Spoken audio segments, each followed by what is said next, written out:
Well, I mean, Proto-moto Des, and welcome back to another deck profile. Today we have Shark. So Sharks is an Zexal archetype, technically, and it was used by Shark Castle inside the anime, which is kind of cool because you have Shark by card name and Shark by the anime character. It's kind of like that Vegeta joke where it's like, me, the planet, or my son. Yes.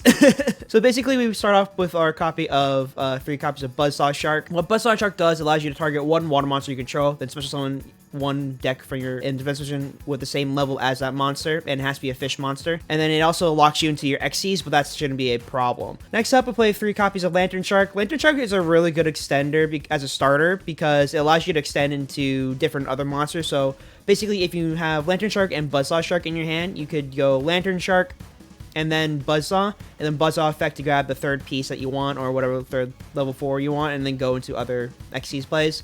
Next up, play 3 copies of Beautiful Princess. This is another starter card to go into either your Buzzsaw Shark or your Lantern Shark, so it really is up to you in like terms of like how and what you want to go into. But if you have play 3 copies of this is really nice and easy to go into your Lantern Shark and so on. Next up, you play 2 copies of Double Fin Shark. Double Fin Shark is really good for late game because it allows you to bring back a level 4 or 3 water fish monster from your graveyard, but it also does lock you into water monsters, which isn't really a problem like I said before. It's just better on the late game. That's why you'll play 2 of. Next up, we play 2 copies of Abyss Shark. This is our first copy of the level 5. So basically, if this card is used for the XC summon of a number monster, it could be treated as a level 4 or 3.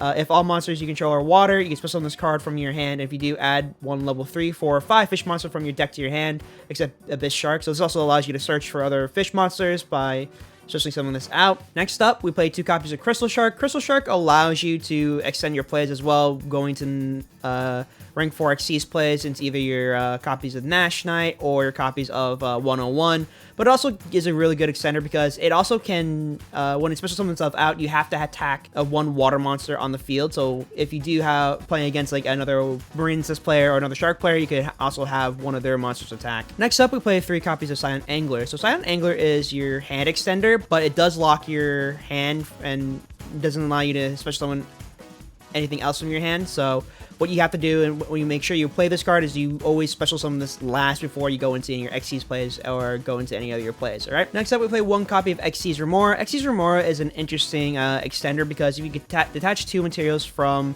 Xyz monsters we control, we can special summon this card and then basically target 2 level 4 fish monsters from your graveyard and special summon those targets in defense position. So you're able to go into things like Shark Drake as well as other level 4 Xyz in the deck, so it's also an interesting extender in my opinion.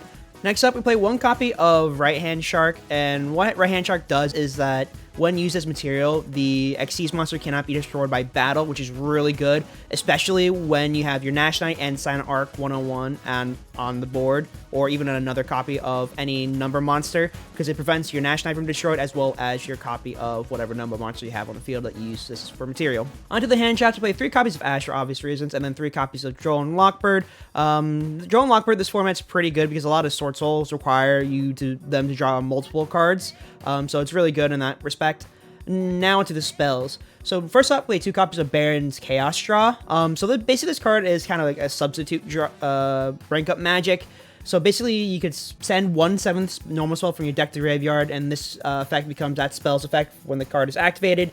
The secondary effect is really good also because you can special summon up to 2 monsters from your deck but negate their effects. Then immediately after this resolves, Xyz summon. So you could go into your level 4, rank 4s pretty easy using this card if you draw it for your normal draw phase. Next up, we'll be 2 copies of 7th Ascension. So what 7th Ascension does basically, it kind of allows you to stack your deck or add your variants spells to hand. So this is really good if you want to go into your copy of C101, like the Silent Dark Arc, when you need the Chaos Magic to rank up into it. So this is really good to search out that. Next, I'll play 1 copy of the 7th one. The 7th one is really interesting because you do need to draw it for your normal draw phase, as the rest of the other cards, basically. But at the start of main phase 1, the same turn, you could special summon 1 from your deck, extra deck or graveyard, 1 number monster that has a number between 101 and 107 in its name, except it's number C monsters, and special summon your extra deck 1 number C monster with the same name. So if you have your copy of 101 in the graveyard, if you draw this for your normal draw phase, you're able to bring it back and then go into your copy of C101. Next up, we play Rank Up Magic Baron's Force. Baron's Force is probably the go-to in terms of like having a rank up magic because it allows you just to go into sea monsters easier, and it's just better in my opinion because you don't need a hard draw it during your draw phase. Next up, we play 1 copy of rank up magic quick chaos. This is just for another just extender to go into your copy of C101 Silent Dark Arc, basically, while using your Silent Arc as material. Next up, we play 1 copy of Called by the Grave, and then we play 2 copies of Fury of the Kairi Shin to search out our torrential tributes. Like before, we have our Fury of the Kairi Shin, we have 2 copies of torrential tribute to search out, and then we play finally 3 copies of Imperm for our cards. Onto the extra deck. So with the extra deck, we have 1 copy of Zeus just for generic removal. A lot of times you just be able to remove stuff with your copy of 101 as well as the other monsters inside the extra deck. So this is really just a one of, in my opinion, and you could drop this to get another Toad if you want. Next up, we'll play 2 copies of Nash Knight. Nash Knight is basically the new monster in the deck, so 2 level 5 monsters, and it cannot be destroyed by battle when a number monster is on the field. So during the main phase, you could detach 2 materials from this card and attach 1 number XC's monster from your extra deck to this card as material. That has a number between 101 and 107 in its name, and then you can attach 1 face-up monster on the field to this card as material, so you could steal basically a monster similar to the Silent Arc. Next up, we play 1 copy of CXC's Nash Knight. Nash Knight is just your kind of extender defense place to go after your Nash Knight, basically. It's just a good solid defense to get more materials onto it, and then if another Xyz monster attacks you, just overlay into Zeus. Next up, we play 2 copies of Silent Honor Arc. Silent Honor Arc is basically your monster seal for the turn, so if your opponent has something that can't be destroyed by battle or card effect, this is what the monster you want to go into to steal that one, and then if you do have rank up magic, you'll be going into your copies of Silent Honor Arc and steal another monster as well if it's special summoned. Next up, we play 1 copy of number 37. Number 37 is really good as recursion material as well as battle effects, because you can attach 1 material, and then all monsters your opponent controls lose 1,000 attacks until the end of the turn. So basically, when it tries to attack, you'll attach 1, and then it'll attack. But if this is destroyed, you'll be able to special summon 1 other monster in your graveyard when it's sent to the graveyard. So it could be your Toad or any other number monster that you have on your graveyard, or whatever monster you really need to. Next up, we'll play 1 copy of number 32. This is basically your attack steal, so if you destroy a monster, you're able to steal it and use it for materials that you want for during main phase 2. But a lot of times what happens is that you'll go into this, either go into Zeus or go into the next card that I'm about to show you. Next up, we'll play 1 copy of number C32, Shark Drake Vice. So basically, this allows you to banish a monster if your life points are 1,000 or less. Next up, play 2 copies of Bahamut Shark. Bahamut Shark is really easy to go into in this deck because a lot of the stuff is level 4s. And basically what you'll be doing is using Bahamut Shark to go into your copy of either Totally Awesome or your copy of Rambarian Shark. And Rambarian Shark will be able to attack and then destroy itself to get you your rank up magic.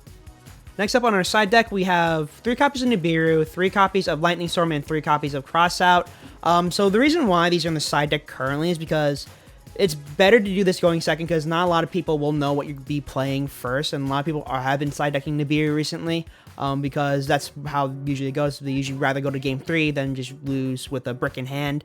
But Crossout is just there to side in if you do get ashed, drolled, whatever. You can side out your rank up magics / your 7th Ascensions, stuff like that for these cards over here, because the 7 Ascensions and the other Barian draws aren't totally necessary for the deck. It's just a nice inclusion just for like the play style. And then for the rest of the 6 cards that I left blank, that is up to you in terms of like what you think would be good, like ghost spells and ghost ogres, stuff like that. And depending on whatever locals you go to, this will be more dependent on like what decks you play there, rather than something you might play like online meta competitively.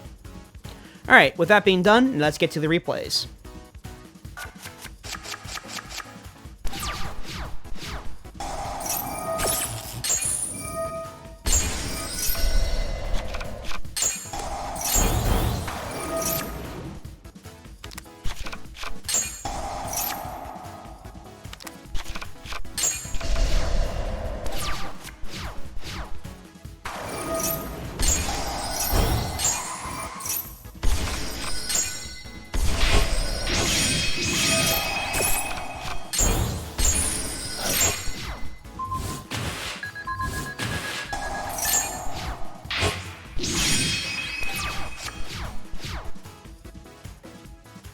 So this deck is really fun. It has a lot of power and heavy hitters, but it also has the ability to play around your opponent's board.